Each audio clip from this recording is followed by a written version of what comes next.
বাংলার রাজনীতিতে কয়েকটি হাই ভোল্টেজ কেন্দ্র রয়েছে, যেরকম ধরুন রয়েছে ভবানীপুর, যেরকম রয়েছে পোর্ট এলাকা, নন্দীগ্রাম।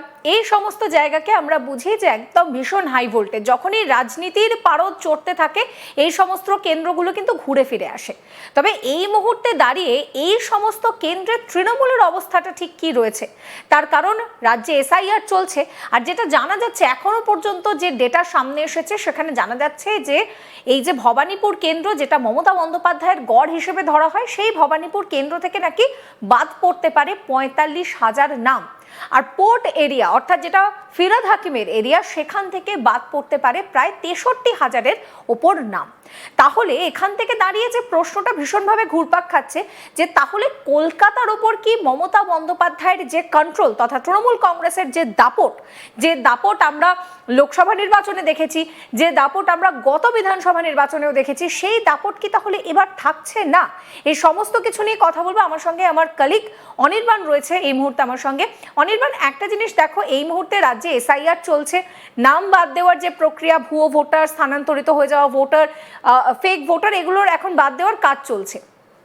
লাস্ট যে আপডেট সামনে এসেছে সেখানে জানা যাচ্ছে যে ভবানীপুর কেন্দ্র থেকে প্রায় এই এত ভোটার, প্রায় এত সংখ্যক ভোটার, ৪৩,০০০ ভোটার, অন্যদিকে পোর্ট এরিয়াতে ৬৩,০০০ ভোটার। সেক্ষেত্রে দাঁড়িয়ে এত ভোটার যদি বাদ যায় তাহলে কোথাও গিয়ে কি তৃণমূলের যে গ্রিপটা কলকাতার ওপরে ছিল সেই গ্রিপটা তৃণমূল হারিয়ে ফেলছে?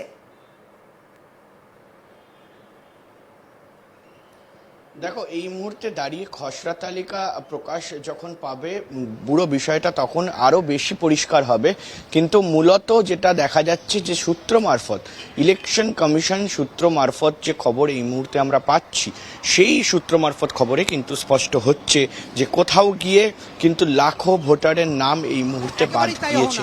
অর্থাৎ শুধু বাদ নয়, তারা কাউকে একেবারে কিন্তু এই যে তালিকা রয়েছে সেই তালিকা তুমি যেমনটা বলছিলে, সেই তালিকার মধ্যে অবশ্যই এই যে এনিউমারেশন ফর্ম ফিল আপ হলো, সেই এনিউমারেশন ফর্মের মধ্যে কিন্তু ঝাড়াই বাছাই করে যে ডেথ তালিকা রয়েছে, তার পাশাপাশি মৃত ভোটার, যেটা বলছি আর কি, মৃত ভোটার, এবং তার পাশাপাশি যারা শিফটিং হয়ে গিয়েছেন সেই ভোটার, এবং তার পাশাপাশি যারা অ্যাবসেন্ট এই ভোটারগুলো এবং ডুপ্লিকেট ভোটার, এইগুলো কিন্তু রয়েছে। ফলে এই সব মিলিয়ে এই তালিকাটা সামনে আসছে যে স্পষ্টত একেবারে ভবানীপুরে তুমি যেমনটা বললে যে ৪৪,০০০ কাছাকাছি কিন্তু ভোটার এই মুহূর্তে ভবানীপুর অর্থাৎ মুখ্যমন্ত্রী মমতা বন্দ্যোপাধ্যায়ের কেন্দ্র, সেই কেন্দ্রে ৪৪,০০০ ভোটারের কিন্তু এই মুহূর্তে কোনো রকম কোনো ট্রেস বা অর্থাৎ মৃত ভোটার রয়েছে।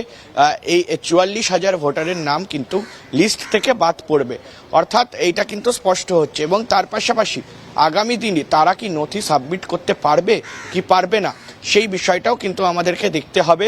কারণ যখন হেয়ারিং হবে, অর্থাৎ ১৬ তারিখ যখন খসড়া তালিকা বেরোবে, সেই তালিকার পর যখন হেয়ারিং হবে, সেই হেয়ারিংয়েও কিন্তু কিছু নাম, আমি বলবো না প্রচুর নাম, কিছু নাম কিন্তু সংযোজন হবে। এবং সেটা কোনোভাবে অনেকেরই অনেক নথি থাকে না, হারিয়ে যায়, অনেকের মা বাবা মারা গেলে তাদের নথি হারিয়ে যায়, ফলে অনেকে একা বসবাস করেন, এই ধরনের বিষয়গুলো স্পেশাল কেসেস কিন্তু থাকে। ফলে সে জায়গায় দাঁড়িয়ে এই মুহূর্তে কালীঘাটে একেবারে ভবানীপুর যে কেন্দ্র রয়েছে, সেই ভবানীপুর কেন্দ্র মুখ্যমন্ত্রী মমতা বন্দ্যোপাধ্যায়ের কেন্দ্রে স্পষ্টত দেখা যাচ্ছে ৪৪,০০০-এর কাছাকাছি, প্রায় বলা যায় ৪৫,০০০-এর কাছাকাছি ভোটারের নাম কিন্তু বাদ যেতে পারে বা বাদ গিয়েছে এই মুহূর্তে দাঁড়িয়ে। বাকিটা ১৬ তারিখ বোঝা যাবে।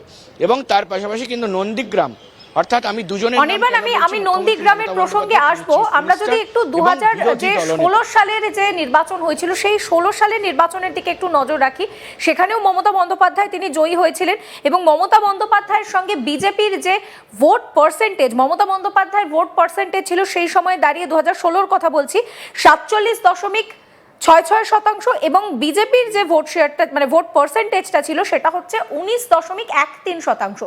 সেক্ষেত্রে দাঁড়িয়ে এইবার যে পরিমাণ ভোটারের নাম বাদ যেতে পারে, তাহলে এই ভোট পার্সেন্টেজটা, এই মার্জিনটা কি কিছুটা হলেও কমতে পারে? আর যদি সেটা কমে তাহলে কি আখিরে গিয়ে বিজেপির কোনো রকম কোনো ফায়দা হতে পারে?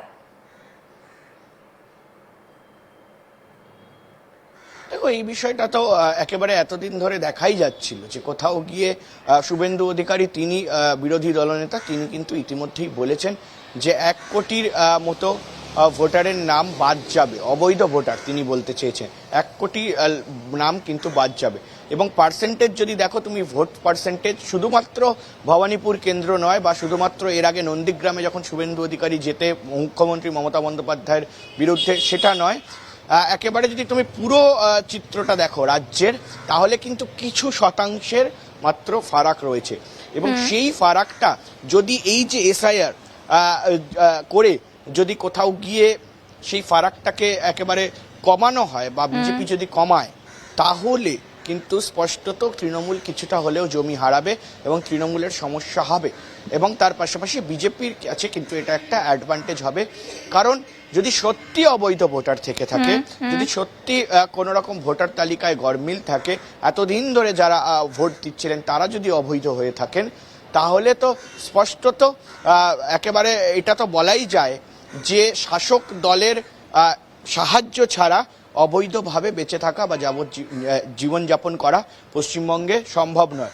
ফলে সেই জায়গায় দাঁড়িয়ে যেমনটা বিজেপি, অবশ্যই এটা কিন্তু খুব প্রসঙ্গত, যেমনটা আমি এত কথা বললাম, যেমনটা এই বিষয়গুলো কিন্তু বিজেপি দাবি করছে, অর্থাৎ যদি সেটা হয়, যদি সত্যি সেটা হয়, সেই দাবি যদি সত্যি হয়, তাহলে স্পষ্টত এটা বলে দেওয়াই যায় যে তৃণমূল কংগ্রেস কিন্তু অনেকটা পিছুপা হয়ে যাবে বা অনেকটা পিছিয়ে পড়তে পারে 2026-এর বিধানসভা নির্বাচন। একেবারে এই মুহূর্তে দাঁড়িয়ে এই কেন্দ্রটা কিন্তু যথেষ্টই গুরুত্বপূর্ণ, তার কারণ আমরা জানি যে এই জায়গাটাকে মমতা বন্দ্যোপাধ্যায়ের গড় বলা হয় এবং এইখানে বিজেপির জমি আদৌ শক্ত কিনা বারবার বিজেপিকে এই প্রশ্নের মুখে পড়তে হয়েছে। এমনিতেই আমরা জানি যে এই মুহূর্তে দাঁড়িয়ে বিজেপির যে রাজ্য সংগঠন সেটা কিন্তু যতটা শক্তিশালী হওয়া প্রয়োজন ততটা শক্তিশালী এখনো পর্যন্ত হতে পারেনি। আমরা জানি নরেন্দ্র মোদী তিনি বাংলায় আসবেন, কিন্তু এখন যে বিষয়টা হচ্ছে যে এখানে কি আদৌ এই কেন্দ্রে বিজেপির অস্তিত্ব রয়েছে? শুভেন্দু অধিকারী তিনি মনে করছেন যে একদম বিজেপির অস্তিত্ব রয়েছে এবং কালীঘাটের সামনে বিজেপির অস্তিত্ব রয়েছে, যাকে বলে মমতা বন্দ্যোপাধ্যায়ের ঘাড়ে নাকি নিঃশ্বাস ফেলছে। কি বলেছিলেন ভবানীপুর থেকে দাঁড়িয়ে এই কালীঘাট প্রসঙ্গে শুভেন্দু অধিকারী, শোনাবো আপনাদেরকে। আজকের এটা টেলিকাস্ট করছেন কারণ ওরা বলে না বিজেপি কোথায়, আসুন না দেখে যান। বিজেপি এইখানে আছে, ভবানীপুরে আছে, কালীঘাটের কাছে আছে, ওয়াকিং ডিস্টেন্স, কয়েকশো মিটার হাঁটলেই পৌঁছে যাওয়া যাবে।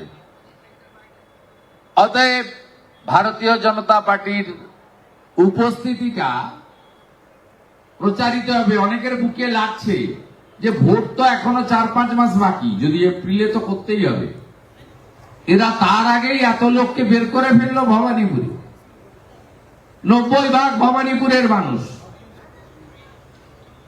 ভবানীপুরে